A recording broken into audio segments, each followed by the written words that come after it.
지난 8일부터 내린 폭우로 큰 피해가 발생한 가운데 주말부터 14일까지 최대 120mm의 폭우가 예보돼 추가 피해가 우려됩니다.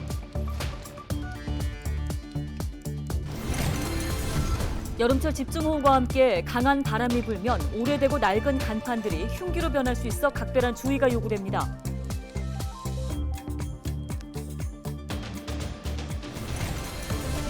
최근 경기도의 아파트값과 전셋값 하락이 계속되고 있습니다. 미국과의 금리 인상이 주요 원인인데 이 같은 하락세는 당분간 계속될 전망입니다.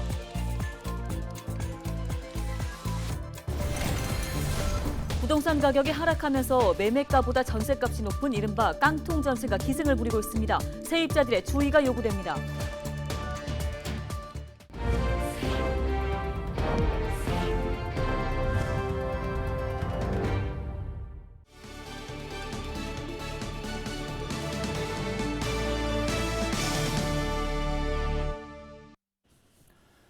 여러분 안녕하십니까? 헬로티비 뉴스입니다. 지난 8일부터 내린 폭우로 큰 피해가 발생한 가운데 주말부터 다시 물폭탄이 예보돼 추가 피해가 우려됩니다.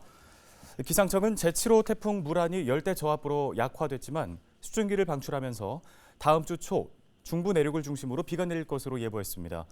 특히 15일 밤부터 16일 사이에는 지난 8일부터 내린 폭우 이상의 강수량이 예상돼 피해가 없도록 사전 대비가 필요해 보입니다. 기상청은 이미 내린 비로 지반이 약화돼 산사태 가능성이 높고 침수 지역은 다시 물에 잠길 수 있다며 주의를 당부했습니다. 이번 집중호우로 피해를 입은 경기 지역에 20억 원의 긴급 자금이 지원됩니다. 행정안전부는 지난 8일부터 내린 집중호우로 큰 피해를 입은 지역에 특별교부세 67억 원을 긴급 지원한다고 밝혔습니다. 지역별 지원액은 경기도 20억 원을 비롯해 서울 28억 원, 인천 5억 원, 충북 4억 원 등입니다. 이번 특별교부세는 지역별 피해 시설에 대한 응급 복구와 이재민 구호 등에 사용됩니다. 여름철 태풍은 비와 함께 강한 바람을 몰고 옵니다. 이렇게 강풍으로 인한 피해를 입지 않기 위해선 사전에 시설물 관리를 철저히 하는 게 무엇보다 중요한데요. 오래되고 낡은 간판들이 바람을 이기지 못해 떨어지게 되면 생명을 위협하는 흉기로 변할 수 있습니다. 안수민 기자가 현장 취재했습니다. 간판이 위태롭게 건물에 매달렸습니다. 인도로 떨어질세라 소방대원들이 긴박하게 안전조치를 취합니다. 철제 간판이 종이장처럼 구겨져 나뒹굴고 8m짜리 대형 간판이 도로를 덮쳤습니다. 태풍 당시 도심 피해 상황입니다. 도심 곳곳에는 간판들이 빼곡하게 자리 잡고 있는데요. 이 낡고 노후한 간판들은 강풍에 날아가 언제든 흉기로 돌변할 수 있습니다. 연결 부위에 눈기 쓸거나 지지대가 없는 간판, 빈 건물에 방치된 간판. 특히 돌출형 간판은 바람의 힘을 2배 이상 받아 더욱 쉽게 떨어집니다. 감사원의 5개 강구물 안전관리 실태 감사 보고서에 따르면 실제 최근 5년간 서울과 부산에서만 간판 2,000개 이상이 추락했습니다. 강풍과 태풍이 예보되면 간판을 단단히 고정하고 이동식 간판이나 입간판은 아예 치우는 것이 좋습니다. 바람에 날아갈 위험이 있는 지붕, 간판, 창문, 출입문 등은 단단히 고정하셔야 합니다. 태풍이 진행될 때는 바람이 강하게 불어서 언제 위험에 빠질 수 있을지 모르기 때문에 미리 사전 점검하시고 평소 간판에 대한 안전관리도 필수입니다. 등록된 간판인 3년에 한 번은 지자체의 안전점검을 받아야 합니다. 미등록 불법 간판이나 버려진 간판에 대해서는 지자체의 현황 파악과 수거 등 꾸준한 관리 감독이 중요합니다. 바람이 몰아치는 상황에서 간판이 추락했다면 스스로 안전조치를 취하지 말고 119나 지역 주민센터로 신고해야 합니다. 헬로티비 뉴스 안수민입니다. 다음 소식입니다. 최근 경기도의 아파트값과 전세가 하락이 심상치 않습니다. 금리 인상 등으로 전국적인 추세이긴 하지만 경기도의 내림세가 크게 나타나고 있는 건데요. 이 같은 하락세는 당분간 계속될 전망입니다. 김호 기자가 취재했습니다. 지난해 전국적으로 아파트 상승률은 8%, 이 가운데 경기도는 12.7%의 높은 상승률을 기록했습니다. 그런데 최근 수도권의 아파트 가격이 내림세로 전환되며 하락폭이 커지고 있습니다. 8월 첫째 주 아파트 매매 가격 동향을 보면 전국적으로 전주보다 0.06%가 내려간 가운데 수도권은 마이너스 0.09%로 마이너스 0.04%를 기록한 지방보다 2배 이상 내려갔습니다. 수도권 가운데 경기도는 마이너스 0.09%를 기록하며 서울보다 0.02% 더 하락했습니다. 경기 북부 규제 지역의 아파트 매매 가격 변동률을 보면 의정부만 전주보다 하락세가 회복돼 마이너스 0.06%를 기록했고 양주는 0.04% 하락한 마이너스 0.15%, 동두천은 0.02% 하락한 마이너스 0.08%를 기록했습니다. 이처럼 무섭게 올라가던 아파트 가격이 하락세로 전환된 것은 수요에 비해 공급이 크게 늘어난 데다 미국발 금리 인상이 주요 원인으로 분석됩니다.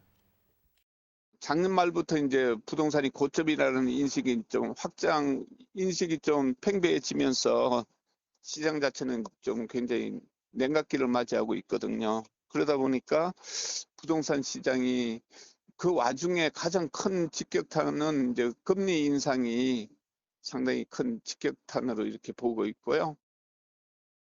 아파트 매매가 하락과 더불어 전세가도 동반 하락하고 있습니다.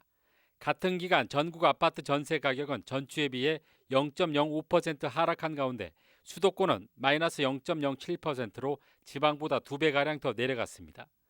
수도권 가운데 경기도는 0.08% 내려가 평균치를 밑돌았습니다. 경기 북부 규제 지역의 아파트 전세 가격 변동률을 보면 의정부는 0.12% 하락률을 보이며 전주 마이너스 0.05%보다 2배 이상 하락했습니다. 양주도 0.26% 하락해 전주보다 0.11%포인트 하락했으며 동두천은 전주 0.01% 상승해서 보합으로 내려왔습니다. 이처럼 전세 가격의 하락은 금리 인상으로 임차인들이 월세 전환 요구가 많아지면서 자연스럽게 가격 인하로 이어지고 있는 것으로 분석됩니다.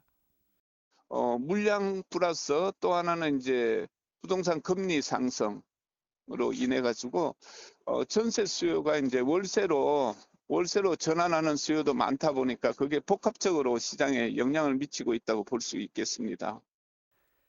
전문가들은 미국발 금리 인상이 멈추지 않으면 부동산 냉각기가 지속될 것으로 전망하고 있어 아파트 가격 하락은 당분간 계속될 것으로 예측됩니다. 헬로티비 뉴스 김호입니다.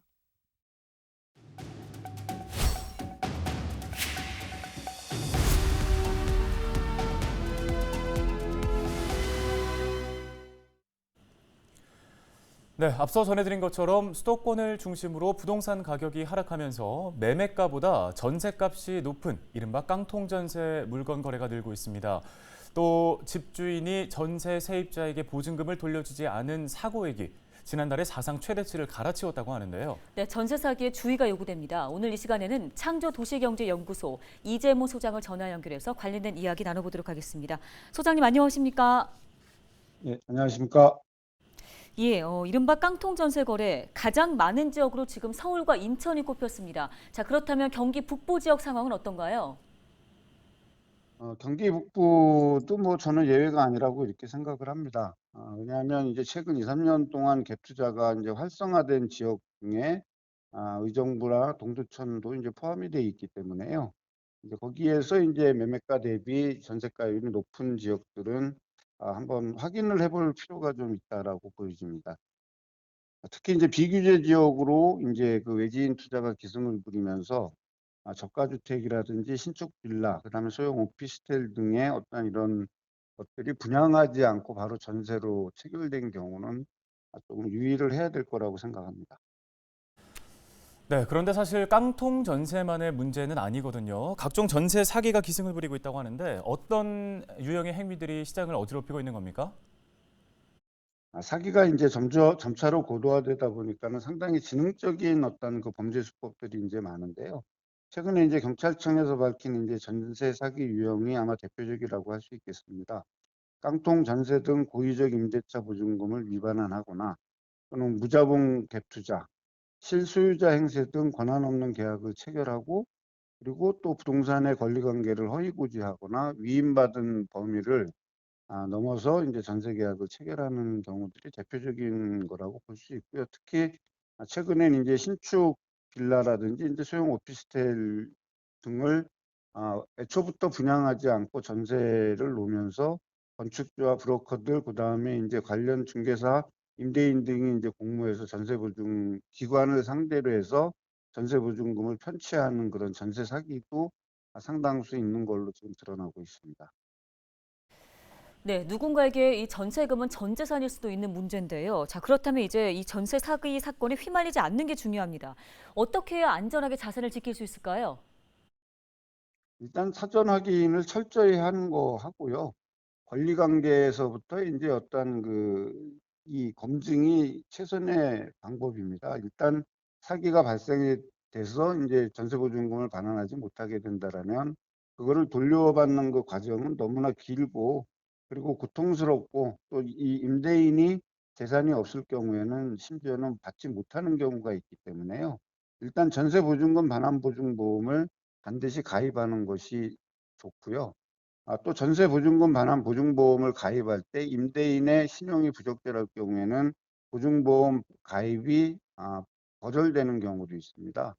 그럴 경우에는 거절됐을 경우에는 계약이 자동 해지될 수 있게끔 하고 그때까지는 보증금을 에스크로우를 한다든지 하는 어떤 그 방법들을 좀 줘야 되고요. 근데 이런 전세보증금 반환 보증도 임차인들 전체를 놓고 봤을 때는 50% 미만이 지금 안 되는 걸로 돼 있기 때문에 다가구 주택이라든지 이제 이런 주택들은 더욱더 유의를 해야 될 필요가 있습니다. 그리고 대항력을 갖추는 거는 뭐 필수적인 사항이고요.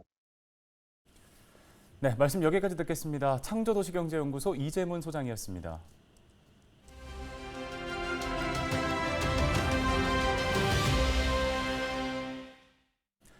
최근 전기차 인기가 높아지고 있지만 산간 오지나 섬마을은 충전소가 턱없이 부족한 상황입니다. 네, 전국에서 섬이 가장 많은 전남 신안이 솔선수범에 나섰는데요. 고정민 기자가 현장 취재했습니다.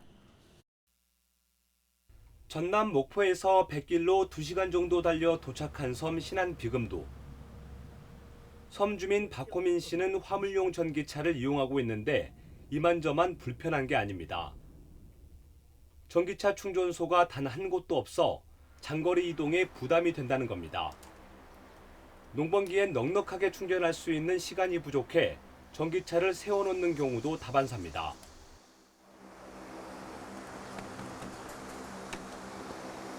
충전소가 없는 섬 지역은 이렇게 주민들이 가정용 충전기에 의존하고 있는데 완전히 충전하기까지는 빨라야 하루, 길게는 이틀 정도 걸립니다. 이마저도 섬 주민들이나 이용할 수 있고 관광객들은 엄두도 내지 못합니다. 충전소가 아예 없어요. 없어서 배 타고 목포까지 가려면은 암태나 앞에도나 가서 충전을 해야 되는데 그 이제 시간적으로 안 맞고 이제 가다가 서버리면은 그저저도 견인도 안 되고 그러니까 좀 어려운 점이 많이 있죠. 그런데 내년부턴 섬마을 주민들이 가정용 충전기에 의존하지 않아도 될 전망입니다. 공공기관과 민간기업이 손잡고 충전소 보급에 나선 겁니다. 앞으로 전기차 충전소가 들어설 신안의 섬마을은 모두 14곳. 비금과 도초, 하이장산 신이 등 아직까지 다리를 놓지 못한 곳이 대부분입니다. 육지에서 편도로 3시간가량 떨어진 흑산곤역까지 충전소가 들어서게 됩니다. 충전소 구축은 이달부터 공사가 시작돼 올해 안에 모두 마무리될 예정입니다. 이르면 연말부턴 2시간 만에 완전 충전이 가능한 고속 충전기를 섬에서도 이용할 수 있게 됩니다. 섬마을 충전소 보급은 전국 최초로 신안군과 민간기업이 머리를 맞대고 정부 공모 사업에 도전했기에 가능했던 일입니다. 그렇습니다. 전국 최초로 자치단체와 민간기업이 협력을 해서 다른 지역보다는 지역 여건이 열악한데도 급속히 충전 문제가 해결이 되면 신안군에도 친환경 전기차가 많이 보급되지 않을까 그런 기반 시설이 될 걸로 저희들이 생각을 하고 있습니다. 현재 전국의 섬마을은 전기차 충전소가 아예 없거나 극소수에 불과한 게 현실. 공공기관과 민간의 적극적인 의지로 충전소 보급이 시작되면서 탄소 중립 실현과 정주 여건 개선에 한 걸음 더 다가서고 있습니다. 헬로티비 뉴스 고정민입니다. 헬로티비 뉴스, 오늘 저희가 준비한 소식은 여기까지입니다. 네, 시청해주신 여러분 고맙습니다.